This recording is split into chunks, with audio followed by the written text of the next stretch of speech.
மக்களே! Welcome to Athamma's cooking. இன்னைக்கு நம்ம நெறைய வெஜிடபிள்ஸ் சேர்த்து சூப்பரான பருப்பு சாம்பார் ரெசிபி தாங்க பார்க்க போறோம். வாங்க எப்படி செய்றதுன்னு பார்க்கலாம். இதுக்கு நான் ஒரு 1/2 கப் துவரம் பருப்பும், 1/2 கப் பாசி பருப்பும் எடுத்திருக்கேங்க. 2த்தையும் ஒரு குக்கர்ல போட்டு நல்லா ஒரு 2லிருந்து 3 தடவ நல்லா வாஷ் பண்ணிக்கோங்க. வாஷ் பண்ணிட்டு ஒரு 2லிருந்து 3 கப் தண்ணி ஊத்தி, கொஞ்சமா உப்பும், மஞ்சத்தூளும் சேர்த்தி, இதுல ஒரு 3 விசில் விட்டு ஸ்டவ் ஆஃப் பண்ணிக்கலாம். இப்ப ஸ்டவ் ஆன் பண்ணி ஒரு சட்டியில கொஞ்சமா எண்ணெய் ஊத்தி, எண்ணெய் நல்லா காஞ்சதும் இது கூடவே 1 ஸ்பூன் கடுகு ஆட் பண்ணிட்டு, ஒரு 1/4 ஸ்பூன் வெந்தயம் ஆட் பண்ணிக்கோங்க. கொஞ்சமா கருவேப்பிலை ஆட் பண்ணி இத நல்லா பொரிய விடுங்க. இப்ப கடுகு, கருவேப்பிலை எல்லாம் நல்லா பொரிஞ்சதும், இந்த ஸ்டேஜ்ல கொஞ்சமா ஜீரகம் ஆட் பண்ணிக்கோங்க. இது கூடவே நான் ஒரு 10 சின்ன வெங்காயத்த ஃபைனா சாப் பண்ணி வச்சிருக்கேன். அதையும் இது கூட சேர்த்திக்கலாம். இது கூடவே ஒரு 5லிருந்து 6 பூண்டும் இது கூட சேர்த்திக்க போறேன். பூண்டு சேர்த்து பண்ணீங்கன்னா ரொம்ப டேஸ்ட்டா நல்லாருக்கும். பூண்டு சேர்த்து நல்லா கொஞ்ச நேரம் வதக்கிக்கோங்க. ஒரு 5லிருந்து 6 நிமிஷம் வதங்குனா போதும். இது ரொம்ப பொன்னிறம் ஆகணும்னு அவசியம் இல்ல. இப்ப இது கூடவே நான் கொஞ்சமா பெருங்காயத்தூள் சேர்த்திக்க போறேன். ஒரு 1/2 ஸ்பூன் பெருங்காயத்தூள் இது கூட சேர்த்திக்கோங்க. அடுத்து நான் தேவையான அளவு உப்பு ஆட் பண்ணிக்கிறேன்.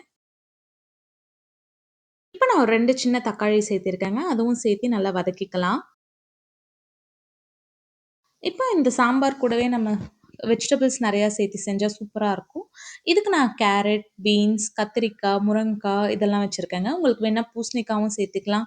இல்ல மாங்காய் கூட சேர்த்திக்கலாம். நல்லா டேஸ்ட்டா நல்லாருக்கும். நான் இன்னைக்கு எனக்கு கிடைச்சது இந்த காய்கறிகள் தான். இதெல்லாம் நான் ஃபைனா சாப் பண்ணி வச்சிருக்கேங்க. அதுவும் இது கூட சேர்த்திக்கலாம்.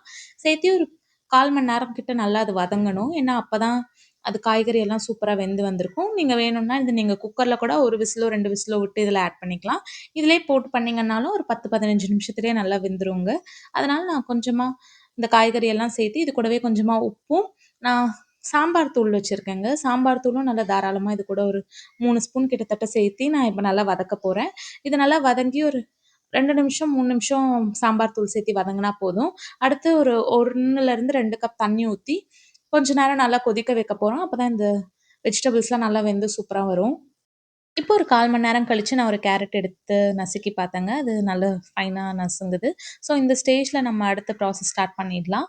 இது ரொம்ப வேக வச்சீங்கன்னா, அது ரொம்ப குழஞ்சிற சான்சஸ் இருக்கு. ஸோ இந்த ஸ்டேஜ் போதுமானது. 1/4 மணி நேரம் கரெக்ட்டா இது வெந்திருக்கு. இது நல்லா சாஃப்ட்டாவே இதாயிருக்கு. ஸோ இதுக்கப்புறம் நம்ம அடுத்த ப்ராசஸ் ஸ்டார்ட் பண்ணிடலாம். இப்போ நான் குக்கர்ல பருப்பு வேக வச்சு வச்சிருக்கேன் இல்லையா? அத நல்லா கலந்து மத்து போட்டு கலந்து நீங்க இதில ஊத்திக்கலாம். இது ஊத்தி இது கூடவே கொஞ்சமா தண்ணியும் ஆட் பண்ணிக்கோங்க. தண்ணி ஆட் பண்ணிட்டு ஒரு 10 நிமிஷம் கொதிக்க வைங்க போதும். இது கூடவே அடுத்து நான் ஒரு பெரிய சைஸ் புளி ஆட் பண்ணி வச்சிருக்கேங்க. தண்ணீல ஊற வச்சு வச்சிருக்கேன். அதோட புளி கரைசலையும் 1 கப் நான் எடுத்து வச்சிருக்கேன். அதுவும் இது கூட சேர்த்து தேவையானனா தண்ணி கொஞ்சம் ஊத்திக்கலாம். தேவையான அளவு தண்ணியும் ஊத்திக்கலாம். ஏன்னா கொஞ்ச நேரத்திலேயே பருப்பு குழம்பு பார்த்தீங்கன்னா, கெட்டியாயிட சான்சஸ் இருக்கு. ஸோ அதனாலேயே கொஞ்சம் நல்லா தண்ணி ஊத்தி நல்லா கொதிக்க வச்சீங்கன்னா போதும். நல்லா இந்த ஸ்டேஜ்ல புளி தண்ணி ஊத்திட்டு உப்பு செக் பண்ணி பார்த்துக்கோங்க. உப்பு கம்மியா இருந்தா இந்த ஸ்டேஜ்ல கொஞ்சமா ஆட் பண்ணிக்கோங்க.